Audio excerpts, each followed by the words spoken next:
Today I'm going to show you how to cure brain fog. You know those times when you can't focus, you can't concentrate, and it feels like you're being weighed down by a wet blanket. Today I'm going to show you how to eliminate the brain fog immediately, right in the moment, so you can think clearly, you can think creatively, and you can get things done with ease. Check this out.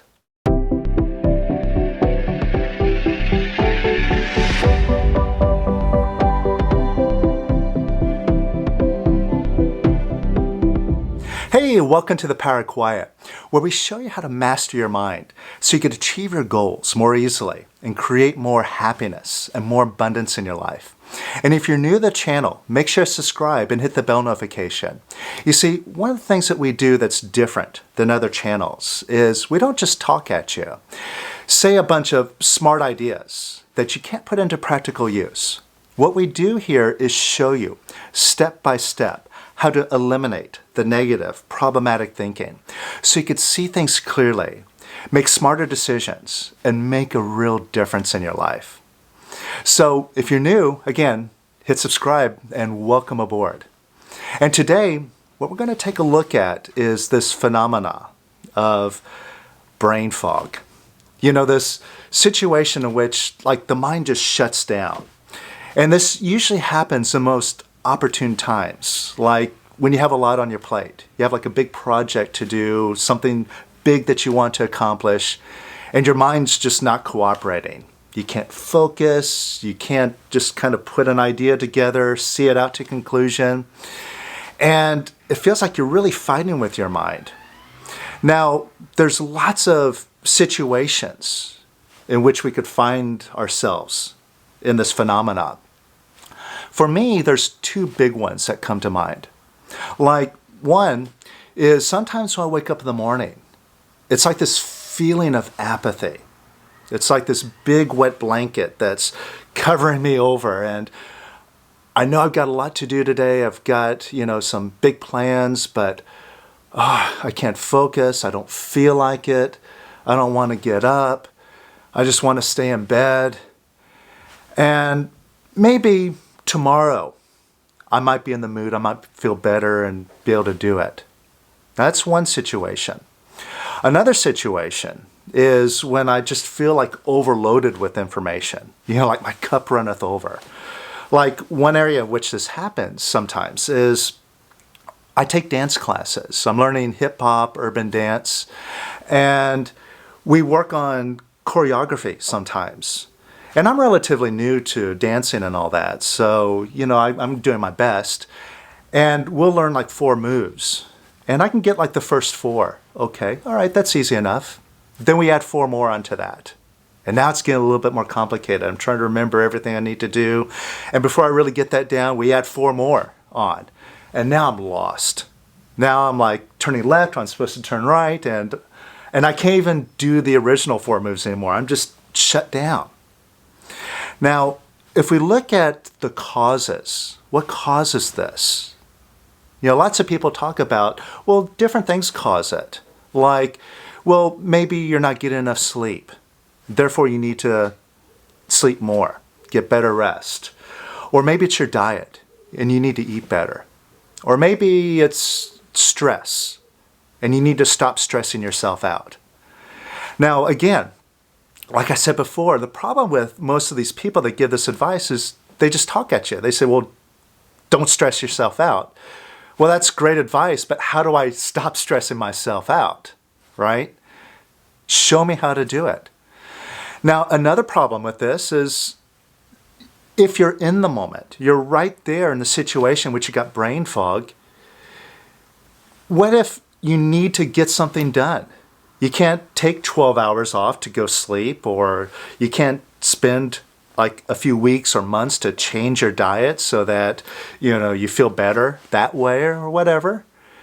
What I'm going to show you here in this video is how to rise above it right in the moment so you can instantly move from having brain fog to seeing things clearly, being able to focus, and get things done with ease.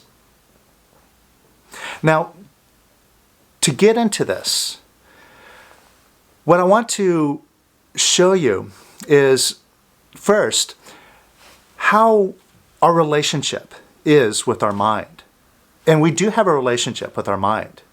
What our relationship is we have this voice that talks to us. We don't know where this voice came from, but it's been there. It's always given us advice. It's always guiding us, telling us, watch out for this, do things this way, and so on. It's always there to kind of tell us what to do, this little voice in our head. And it's a relationship because we're listening to it. Now, a good way to look at this relationship is that of a master and a slave. Sometimes we're the master. Sometimes we're in charge of our mind. We have it under control. We can direct our thoughts more clearly. We can be focused. Sometimes our mind is nice and quiet. It's happy. We feel content. We feel peaceful and at ease and safe and secure.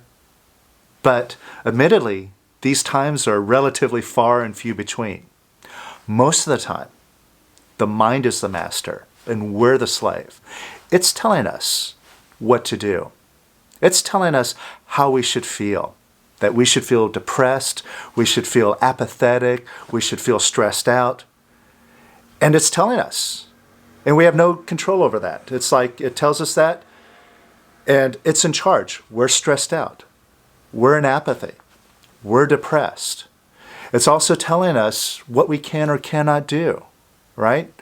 We're a loser. We're not good enough. It's also telling us what we should worry about, what we should dwell upon as problems. So this relationship, we need to reverse. We need to put ourselves in the position where we are the master. After all, that mind belongs to us, right?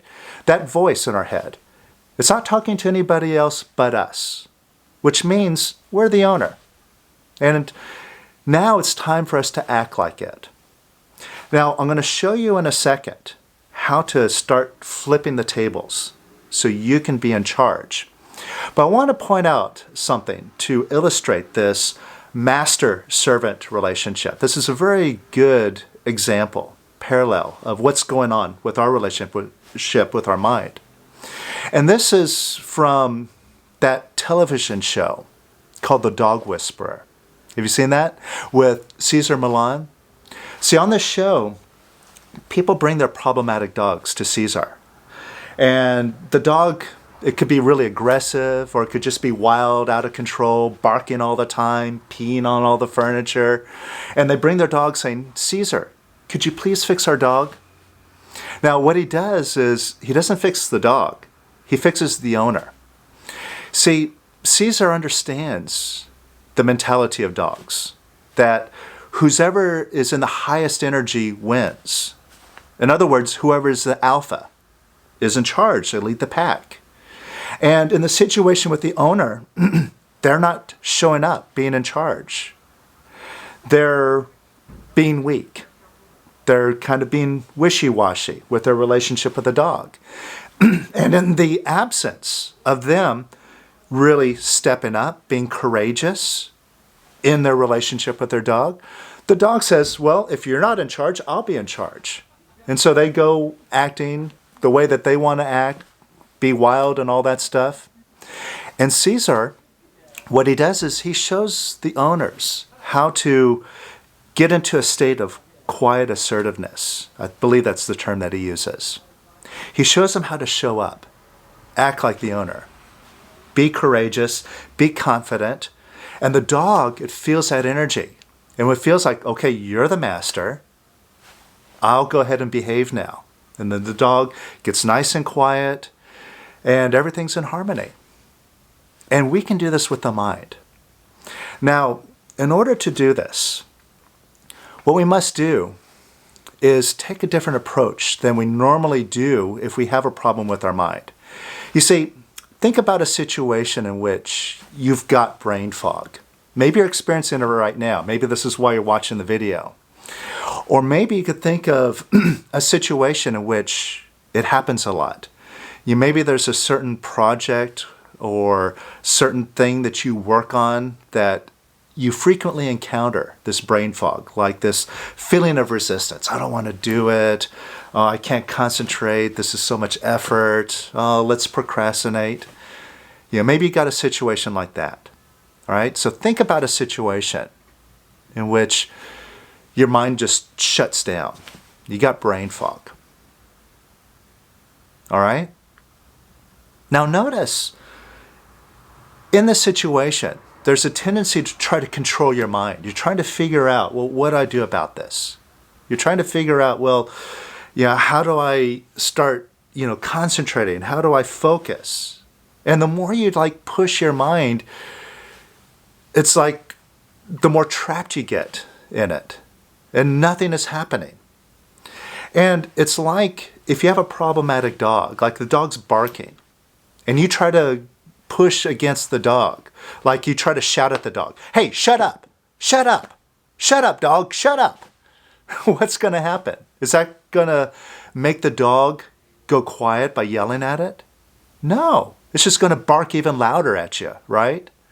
So when you kind of push back at the mind in the same way, like you try to control it, it meets you with resistance.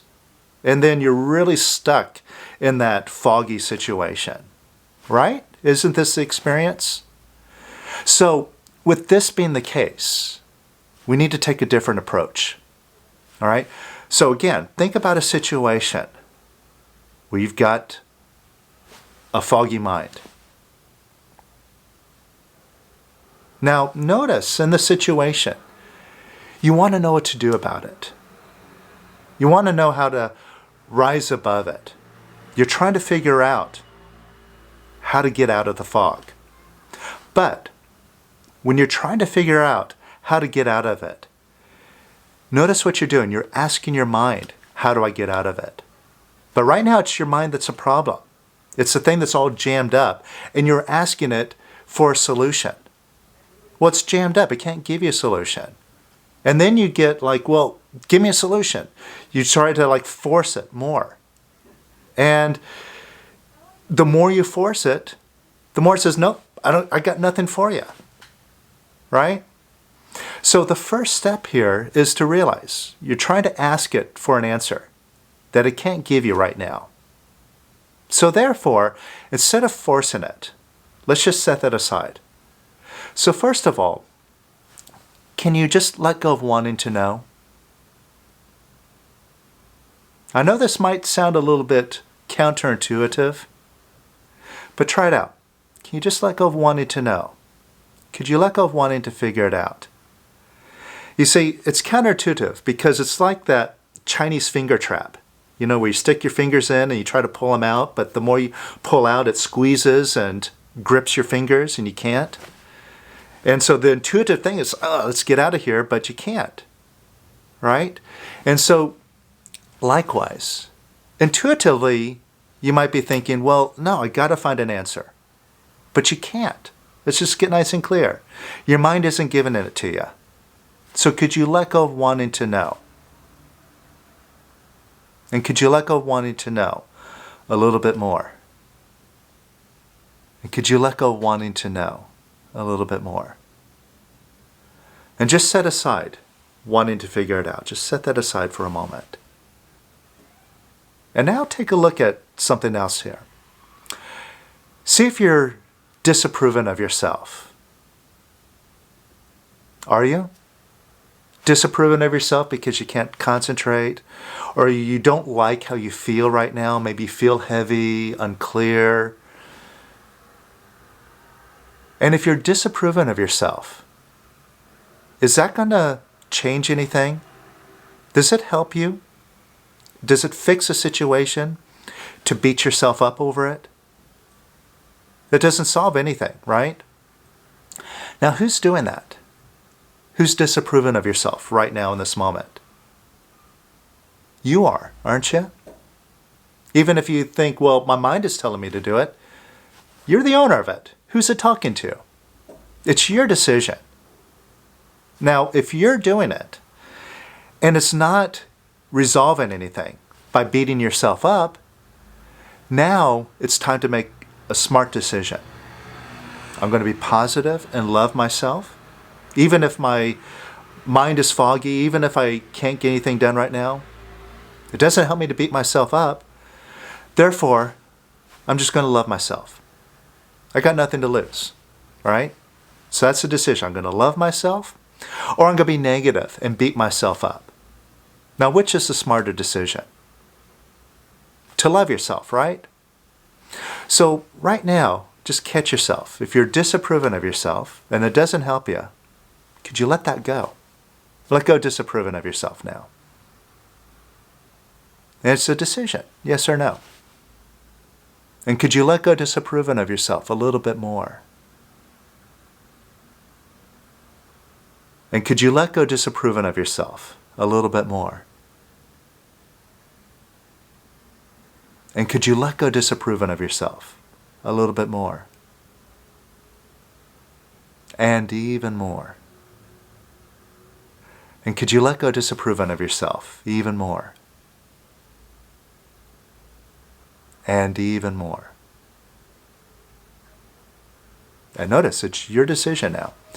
Could you let go of disapproving of yourself right now in this moment? Even more. And even more. And even more. Now, how does that feel? Just notice if it feels a little bit lighter. That's all we're looking for. It's just a lighter feeling. Notice that? And notice if you are already feeling a little bit more clear. Now, could you let go of disapproving of your mind? See, maybe you're blaming your mind for not cooperating with you. Well, how does that get you a solution? By beating up on your mind. And who's doing it? You are, right? So now do the smart thing. Could you let go of disapproving of your mind? And could you let go of disapproving of your mind even more? And even more. And even more. And even more. And could you let go of disapproving of your mind even more? And even more. And even more. And notice how that feels. Notice if you feel a little bit lighter. Again, that's all we're looking for. And notice if you're already starting to feel even more clarity in your thinking. Now, let's take the next step. Now, could you give yourself some approval? Just because positive doesn't hurt anything. In other words, could you just like yourself right now? Even if your mind isn't thinking clearly, even if it isn't cooperating, well, could you like yourself anyway? Despite what's going on. Why not? Now, could you like yourself a little bit more? And could you like yourself a little bit more? And could you just like yourself a little bit more? For no reason, just because. And a little bit more. And a little bit more. And even more. And even more. And how does that feel? Better, right? Now, could you give your mind some approval?